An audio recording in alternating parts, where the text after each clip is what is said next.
13절로 22절 말씀입니다. 사도행전 4장 13절부터 22절 말씀.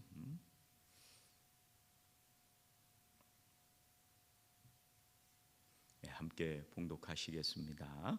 그들이 베드로와 요한이 담대하게 말함을 보고 그들을 본래 학문 없는 범인으로 알았다가 이상히 여기며 또 전에 예수와 함께 있던 줄도 알고 또 병 나은 사람이 그들과 함께 서 있는 것을 보고 비난할 말이 없는지라 명하여 공회에서 나가라 하고 서로 의논하여 이르되 이 사람들을 어떻게 할까?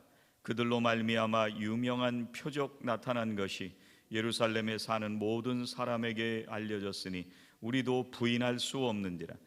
이것이 민간에 더 퍼지지 못하게 그들을 위협하여 이후에는 이 이름으로 아무에게도 말하지 말게 하자 하고 그들을 불러 경고하여 도무지 예수의 이름으로 말하지도 말고 가르치지도 말라 하니 베드로와 요한이 대답하여 이르되 하나님 앞에서 너희의 말을 듣는 것이 하나님의 말씀을 듣는 것보다 옳은가 판단하라.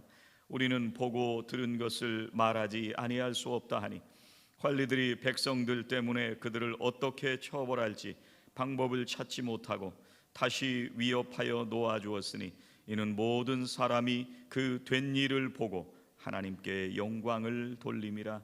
이 표적으로 병 나은 사람은 40여 세나 되었더라. 아멘. 오늘 말씀 앞에는요, 성전 미문에서 구걸을 하던 사람을 베드로와 요한이 이 안전뱅이를 일으키는 그런 일이 있었습니다. 그래서 그 안전뱅이가 베드로와 요한이 나에게 은과 금은 없지만 나사렛 예수의 이름으로 명한다. 그 능력의 이름을 붙들고 이 안전뱅이가 일어나는 역사가 나타났습니다. 그래서 제자들이 담대하게 복음을 전하기 시작합니다. 예수의 이름을 증거하기 시작합니다. 그러니까 이 제사장들과 사두개인들이 이 제자들을 잡아갔습니다. 그리고 이 유대교 지도자들이 이 제자들을 감옥에 가두어 버렸습니다. 그리고 그 다음날 산헤드린 공회를 소집을 했습니다. 이 두 사도를 불러다가 너희들이 무슨 권세로 안전뱅이를 고치고 예수가 부활했다고 가르치느냐, 이 추궁을 하기 시작했습니다. 그런데 이 제자들은 겁을 먹지 않고 성령이 충만한 제자들이 담대하게 거기서 계속해서 복음을 전하기 시작합니다. 우리가 예수의 이름으로 이렇게 전했다. 사랑하시는 우리 성도님들이 어느 곳에 가든지 예수의 이름 붙들 때 힘이 나시기를 주의 이름으로 축원합니다. 사랑하시는 우리 성도님들이 예수의 이름 붙들고 나아갈 때 여러분의 인생에서 놀라운 기적과 같은 역사를 경험하게 되시기를 주의 이름으로 축원합니다. 여러분, 두 사도가 이렇게 예수의 이름으로 했다 이렇게 얘기를 하니까요, 유대교의 최고 지도자들이라고 하는 사람이 13절에 이렇게 얘기를 합니다. 그들이 베드로와 요한이 담대하게 말함을 보고 그들은 본래 학문 없는 범인으로 알았다가 이상히 여기며 이렇게 얘기를 합니다. 이상하잖아요. 분명히 이스라엘의 중심도 아니고 변방에서 갈릴리에서 물고기 잡던 이 제자들이 예수님의 말씀에 무지하다고 생각을 했는데, 그런데 두 사도가 담대하게 말씀을 전하기 시작을 했어요. 또 하나님의 말씀을 정확하게 전하는 것을 보고 이 유대인들이 놀란 거예요. 여러분, 우리들도 사람들을 바라볼 때, 사람들을 볼 때 대부분 평가합니다. 우리도 모르게 무의식 중에 사람들을 평가할 때가 있습니다. 학력이나 사는 지역이나 여러 가지 배움으로, 여러 가지 재산의 유무를 따라서 우리들이 사람을 평가할 때가 있습니다. 이 당시에 사두개인들과 대제사장들은 이 변방에서 물고기 잡는 사람들을 상대하지도 않던 그런 시대입니다. 근데 어떻게 이 사람들이 하나님의 말씀에 정통하고 그 말씀을 어떻게 이렇게 담대하게 전할 수가 있을까? 놀랍게 여긴 거예요. 그런데 여러분, 우리가 성경을 보면 원래 제자들은 처음부터 담대했던 사람들이 아니었습니다. 예수님께서 겟세마네 동산에서 로마 병정들에게 잡히실 때 제자들은 예수님을 다 모른다고 도망갔던 사람들이잖아요. 그런데 베드로는 용기를 내서 예수님을 쫓아갔습니다. 대제사장의 마당까지 쫓아갔습니다. 그런데 베드로가 여종의 말 한마디에 예수님을 모른다고 부인했습니다. 그리고 마지막엔 예수님을 모른다고, 나는 함께 없었다고 저주하기까지 했습니다. 이 베드로는 겁을 먹고 예수님이 십자가에 죽으신 후에도 이 제자들은 유대인들이 두려워서 벌벌 떨면서 숨어서 살았습니다.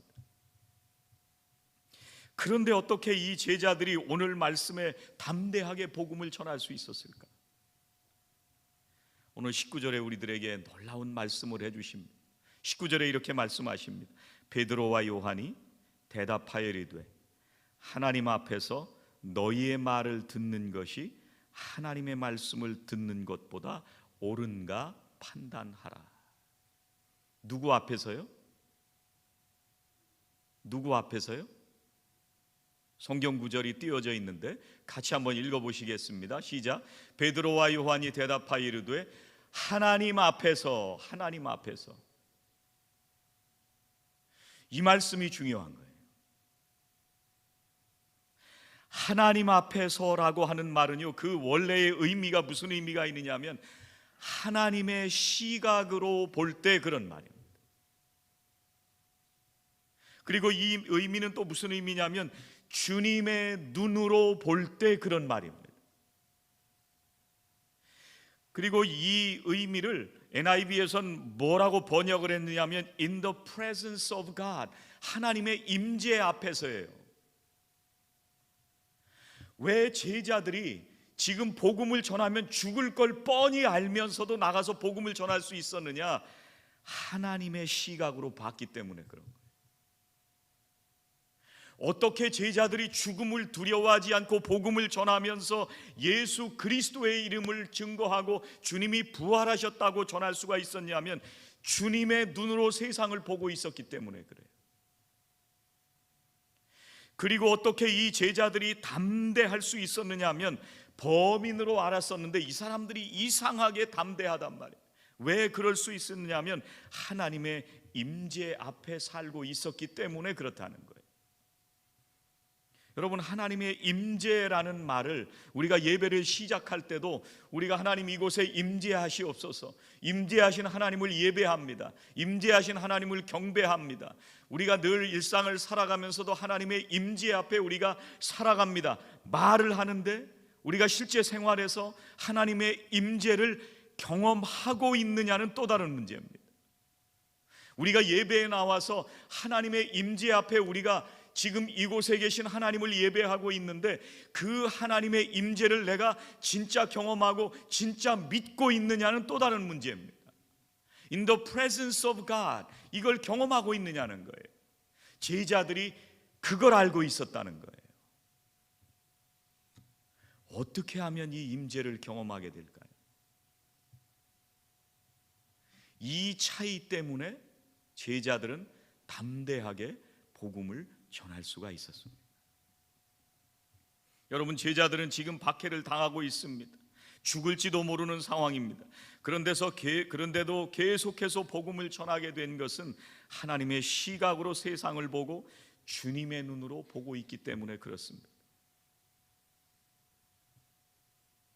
여러분, 사도 바울이 1차, 2차, 3차 전도 여행을 마치고 예루살렘으로 마지막 가고 있던 길입니다.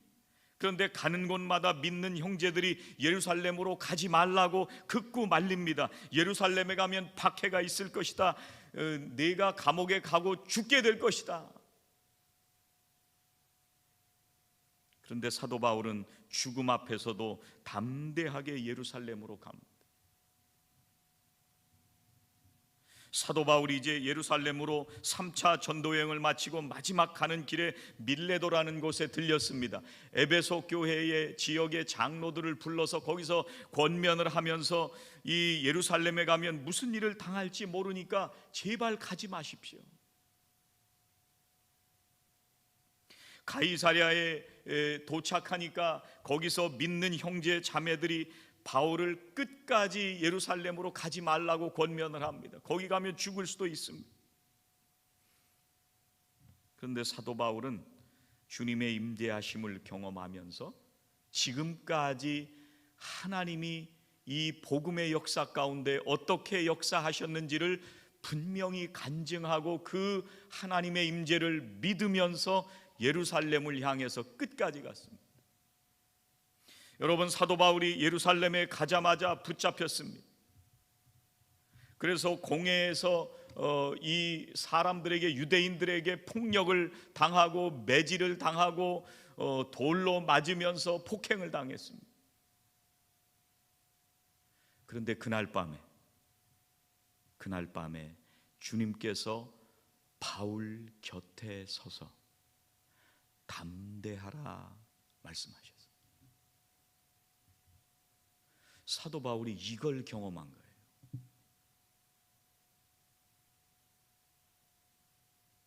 하나님께서 다메섹에서 자기를 만나 주시고 그리고 수많은 죽을 고비를 넘기면서 복음을 증거하는 그 일생 가운데 하나님이 임재하시고 하나님이 도와주시고 그 하나님의 역사로 인해서 지금까지 왔다고 하는 것을 사도 바울은 알고 있었습니다.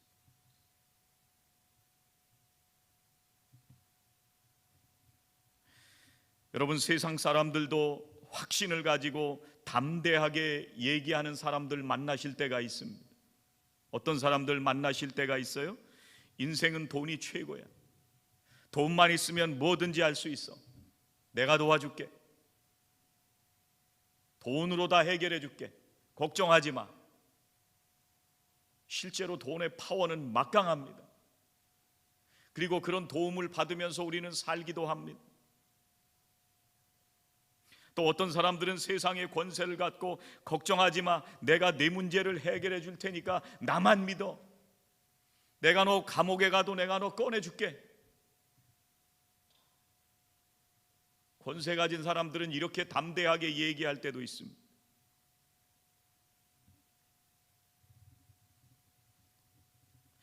여러분, 오늘 베드로의 입장에서 한번 여러분 생각해 보시기 바랍니다. 베드로는요, 예수님이 우리들을 해방시켜 주실 거다 그렇게 믿었습니다. 처음에 제자가 되어서 예수님을 따라갈 때 예수님을 보면서 메시아라고 믿었습니다. 주는 그리스도시요 살아계신 하나님의 아들이십니다. 분명히 믿었습니다. 죽은 자를 살리시고 중풍병자를 고치시고 문둥병자를 고치시고 귀신을 쫓아내십니다. 바다를 잠잠하게 하시고 오병이어의 기적을 행하십니다. 이런 분이 분명히 메시아일 것이다. 사도 베드로는 분명히 이걸 믿었습니다. 여러분, 근데 그 예수가 죽었습니다.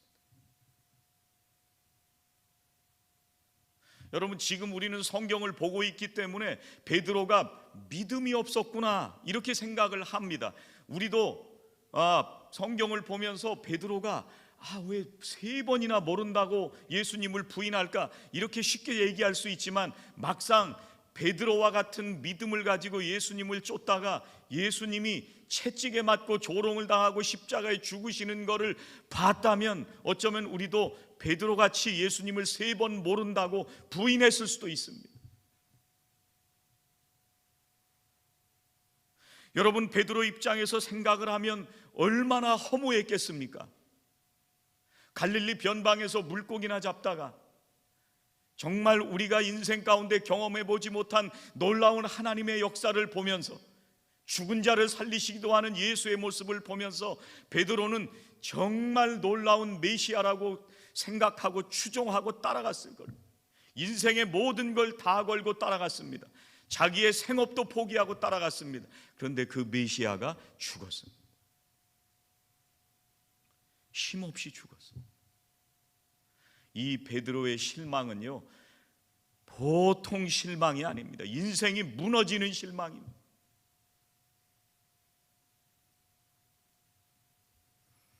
죽은 자를 살리시고 폭풍우를 향해서 명령하시는 분이 이렇게 힘없이 죽다니, 말이 안 되는 얘기예요. 절망하고 또 실망을 했어요. 그런데 죽으시고 3일 만에 주님께서 부활하셨습니다. 제자들 가운데 나타나셨습니다. 제자들이 예수님에게 질문합니다. 주님, 이스라엘을 회복시키시는 때가 이때시니까 얼마나 놀라워요. 맥없이 죽었던 메시아가, 그러면 그렇지, 이분이 그냥 죽으실 분이 아니지, 이분은 죽으시고 부활하셔서 이제 이스라엘을 회복시키실 분이지, 이스라엘을 회복시키는 때가 이때니까, 이렇게 질문했단 말이에요. 그런데 예수님이 뭐라고 말씀하세요? 내가 가면 성령을 보내주겠다. 얼마나 맥 빠지는 얘기예요. 여러분, 부활하셨으면, 죽음 권세를 깨뜨리고 일어나셨으면 이제는 이스라엘을 회복시켜 주셔야 되잖아요. 이제는 로마 군대를 물리쳐 주시고 집권자들을 다 망하게 하시고 이제 이스라엘의 통치자가 되시고 온 세상의 통치자가 되셔서 그동안 따르던 제자들을 오른쪽에 왼쪽에 두고 국가를 통치하셔야 맞잖아요. 그런데 예수님이 떠나신대요.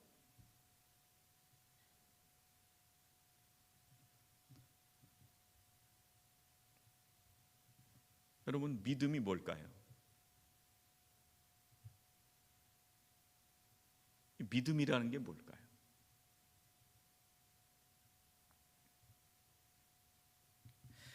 베드로는 예수님을 3번 모른다고 부인했습니다.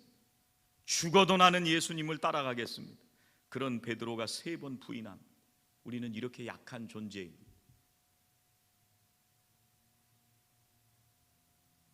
여러분, 우리는 이 성경의 말씀을 보면서, 오늘 말씀에 나오는 담대한 이 베드로의 모습을 보면서, 하나님이 주시는 힘이 아니면 우리는 믿음으로 살 수 없다는 것을 말씀해 주십니다. 하나님이 주시는 눈으로 바라보지 않으면, 주님의 눈으로 바라보지 않으면 우리는 베드로처럼 쓰러지고 깨어질 수밖에 없는 연약한 존재라고 하는 것을 성경이 우리들에게 말씀해 주시는 거예요.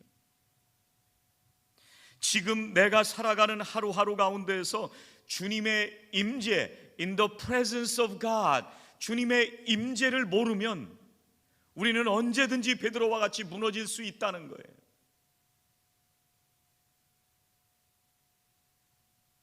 주님이 떠나셔서 성령을 보내셨다고 하는 것은 지금 우리가 죽으면 천국 간다는 걸로 끝나는 얘기가 아닙니다. 주님은 우리가 예수님으로 인해서 생명을 얻고 거기서부터 이제 시작을 해서 주님이 부르시는 그날까지 이 세상에 해야 될 일이 있기 때문에 성령을 보내주신다는 거예요. 그래서 성령이 오신 거예요.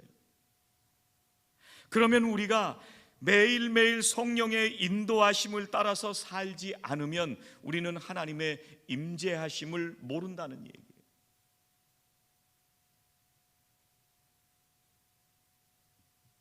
여러분, 오늘 말씀에 나오는 안진뱅이가요, 일어나서 걷고 뛰고 하나님을 찬양합니다. 베드로가 이 사람에게 뭐라고 얘기를 했어요? 은과 금은 내게 없지만 누구 이름으로요?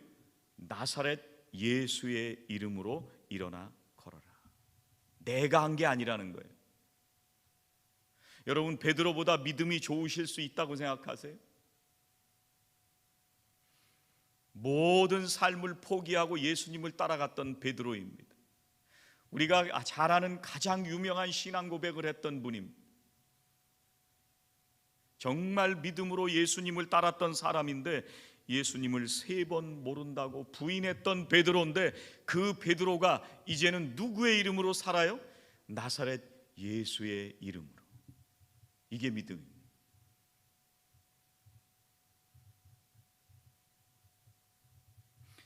여러분, 하나님께서는 우리가 생명을 얻은 후에 우리를 매일매일 빚어가고 싶어 하십니다.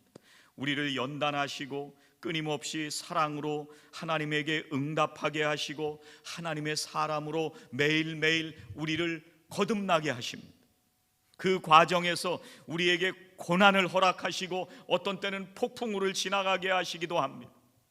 만약에 하나님께서 우리에게 광야를 지나가게 하시고 폭풍우를 지나가게 하시고 우리에게 고난을 지나가게 하셨다면 우리는 어떤 방법으로 그 시간을 지나가야 되냐면 하나님의 방법으로 그 시간을 지나가야 됩니다. 하나님께서 우리에게 고난을 지나가게 하시고 폭풍우를 지나가게 하셨다면 우리가 어떻게 지나가야 되느냐? 하나님의 눈으로 지나가야 됩니다. 주님의 눈으로 지나가야 됩니다. 예수 그리스도의 임재를 경험하면서 그 시간을 지나가야 되는 거예요.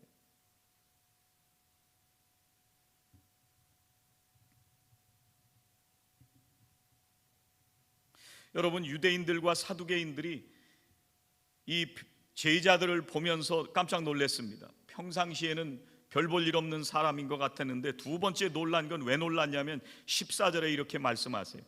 병 나은 사람이 두 사도와 함께 있었다, 이렇게 말씀합니다. 성전 미문 앞에서 구걸하던 안진뱅이가요, 사내들인 법정의 두 사도 옆에 서 있었습니다. 여러분, 이 안진뱅이는요, 종교 지도자들에 비하면, 사두개인들 제사장들에 비하면 사회적인 위치나 학력이나 경력이나 재산이나 그 아무것도 없었던 초라한 사람입니다. 정말 볼품없는 안진뱅이입니다. 얼마든지 무시할 수 있는 사람들입니다. 세상 말로 한 주먹거리도 안 되는 사람입니다. 배운 게 있나요? 돈이 있나요?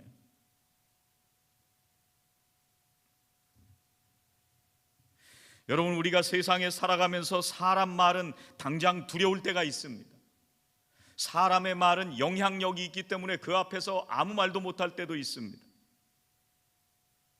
산헤드린의 그 권위를 가지고 이 유대교 전체를 이끌어가는 이 최고의 종교 지도자들이 이스라엘 역사를 이끌어가는 것처럼 많은 사람들이 생각하고 그 앞에서 벌벌 떠고 그 법정 앞에서 꼼짝 못하고 머리 숙이고 있는데, 그런데 실제 하나님의 역사는 두 제자를 통해서 안진뱅이에서 치유받은 이 사람에 의해서 하나님의 역사가 이루어져 가고 있었던 줄로 믿습니다.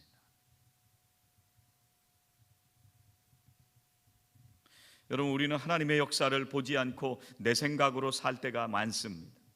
하나님께서 말씀하시고 하나님께서 역사하시고 하나님께서 위로하시고 죽음 가운데서도 우리들을 지키시고 보호하시고 소망을 주시고 지금도 주님께서 약속하신 것처럼 성령을 주시고 이제 그 인도하심을 따라 사명을 살도록 우리를 인도해 주십니다. 그 하나님의 인도하심을 따라 사는 우리들에 의해서 주님의 역사가 이루어져 가시는 것입니다. 여러분, 안진뱅이를 한번 생각을 해보세요. 자기가 나음을 받았는데요, 사내들인 공회에 왜 가요? 거기 가면 자기도 죽을 수가 있어요. 그런데 이 안진뱅이가 자진해서 이 사내들인 공회에 증인으로 출두했습니다. 여러분, 40년 만에 일어나서 얼마나 하고 싶은 게 많겠어요. 그동안 사람들이 지나가는 것만 보고 그저 돈 달라고만 했던 사람이 여기도 가보고 싶고 저기도 가보고 싶고 얼마나 하고 싶은 게 많겠어요. 먹고 싶은 것도 먹고 싶고 찾아보지 못했던 식구들도 만나고 싶고 그랬을 텐데 다른 데 안 가고 사내들인 공회에 증인으로 섰습니다. 이 사람이 왜 이렇게 할 수 있었느냐면요, 하나님의 역사에 눈을 뜬 거예요. 나사렛 예수의 그 능력의 이름으로 자신이 나음을 받고 하나님이 하시고 계시다는 걸 깨달은 거예요.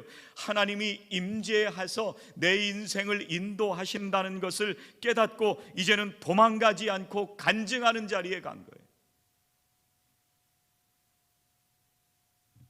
여러분, 우리가 사는 거는요, 하루 종일 밥만 먹고 숨만 쉬어도 24시간은 지나갑니다. 그리고 우리의 껍데기는요, 아무것도 안 하고 먹고 자고 일어나면 우리의 껍데기는 하루하루 지나가면서 계속해서 낡아져 갑니다. 그러나 우리가 어떻게 사느냐는 또 다른 문제입니다.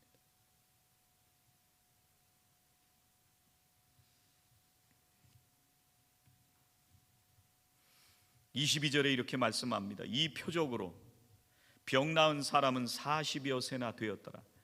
이게 원문에 보면은요, 이 말 앞에 왜냐하면 이 말이 빠졌습니다. 이걸 넣어서 생각을 해보면은요, 이 재판정에 있는 주변에 있던 모든 사람들이 하나님께서 역사하신 그 된 일을 보고 하나님께 영광을 돌렸어요. 왜냐하면 안진뱅이였던 사람이 나이가 40세가 되었기 때문이라. 여러분, 40세가 뭐 별거예요? 시간 지나면 45잖아요. 그리고 우리는 이미 한참 넘었잖아요. 아직 안 오신 분들도 있지만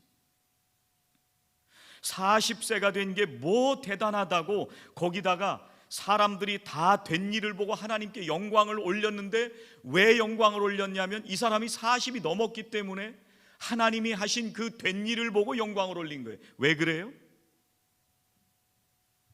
이 사람은요, 어린애가 아니잖아요. 어린아이라면 혹시 재활치료를 통해서 일어날 수도 있습니다. 혹시 어렸을 때 잠깐 그러다가 다시 다리에 힘을 가지고 이제 수술을 통해서 다시 일어설 수도 있습니다. 그런데 이 사람 나이가 몇 살이라고 그랬냐면 40여 세나 되었다. 이 당시에 로마 제국의 평균 수명이 몇 세쯤 되느냐면 40세 미만이었습니다. 그러면 이 사람은 40세에 낳았으면 1년을 더 살지 2년을 더 살지 모르는 거예요. 평균 수명이 그 나이니까. 그러니까 이 얘기는 뭐냐면 의학적으로 죽을 때가 거의 다 되었는데 이제는 치료될 수 있는 가능성이 전혀 없다는 얘기예요. 이 사람은 그 얘기를 하는 거예요. 그런데 그 사람이 치유를 받은 거예요. 우리 눈으로 볼 때는 할 만큼 다 해본 거예요. 사람들이 할 수 있는 돈을 다 쓰고 용하다는 명의를 찾아가고 의사를 찾아가고 민간요법을 다 쓰고 해봤을 거 아니에요. 그런데 그 나이에 낳았는데 40세에 낳은 거예요. 치유받을 수 있는 확률이 없는 이 사람이 치유받았기 때문에 지금 성경에 써놓은 거예요. 성경이 괜히 써놓은 게 아니에요. 그러니까 사람들이 된 일을 보고 하나님께 영광을 돌린 거예요.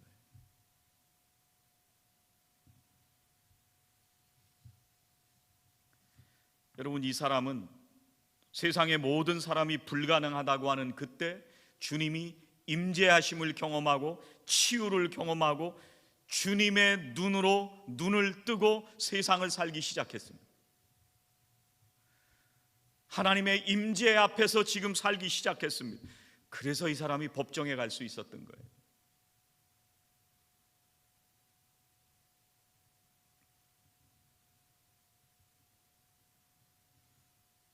주님의 눈으로 사는 사람들은요, 주님의 임재를 경험하면서 주님과 동행하는 사람들은요, 일상도 기적이 되게 하시는 눈을 뜨게 해주십니다. 하나님의 신비한 역사를 볼 수 있도록 도와주십니다. 우리가 살아가는 모든 순간순간이 기적임을 깨닫게 하십니다.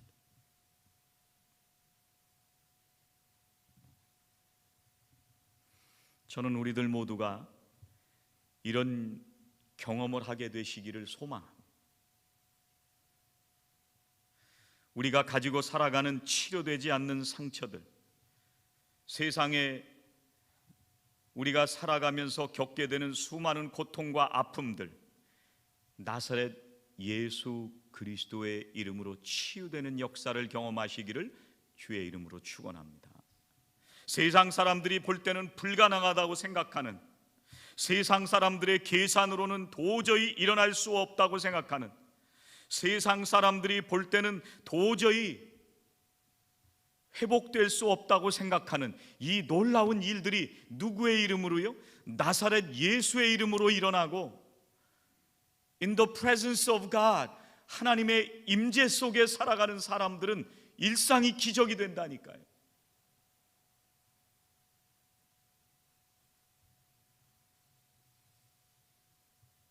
신앙생활은요, 된 일을 보는 것입니다. 하나님께서 해 주신 일들을 보는 것입니다. 그게 없으면 우리는 이 세상에서 껍데기를, 육신의 껍데기를 입고 살아가는 이 아픔과 고통과 풍랑과 절망과 좌절과 한숨과 모든 일들을 우리가 견디면서 승리할 수가 없습니다.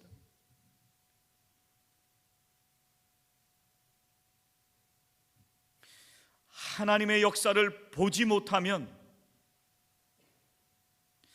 주님의 눈으로 보지 못하면 우리들은 이 폭풍 속에서 두려워하며 벌벌 떨며 살아갈 수밖에 없습니다. 그런데 제자들은요, 그걸 경험하고 전했던 사람들입니다. 그래서 오늘 말씀에 우리는 보고 들은 것을 전하지 않을 수 없다, 이렇게 얘기를 한 거예요.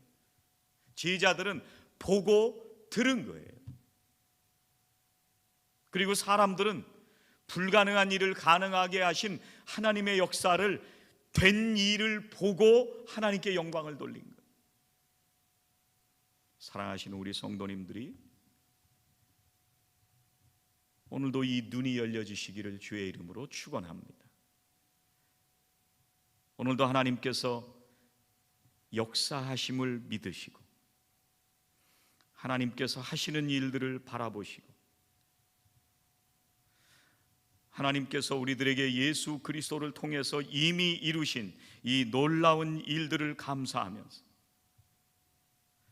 그리고 오늘도 우리를 구원하시는 하나님의 역사는 지금도 계속되고 있음을 기억하시면서 앞으로도 하나님의 역사를 매일매일 바라보시며 하나님과 함께 동행하시며 하나님의 임재 가운데 살아가시는 저와 성도님들이 되시기를 주의 이름으로 축원합니다. 기도하시겠습니다. 하나님 감사합니다. 하나님께서 우리를 사랑하시고 이미 우리를 구원하여 주시고 이렇게 오늘 모여 예배하게 하시니 감사합니다. 하나님께서 이미 우리에게 이루신 모든 일들을 감사하며 하나님께 영광 올려드립니다. 지금도 그리고 앞으로도 계속하여 우리의 삶 속에 세밀하게 역사하시는, 한치의 오차도 없이 역사하시는 하나님의 섭리를 매일 경험하며 간증하며 살게 하여 주시옵소서.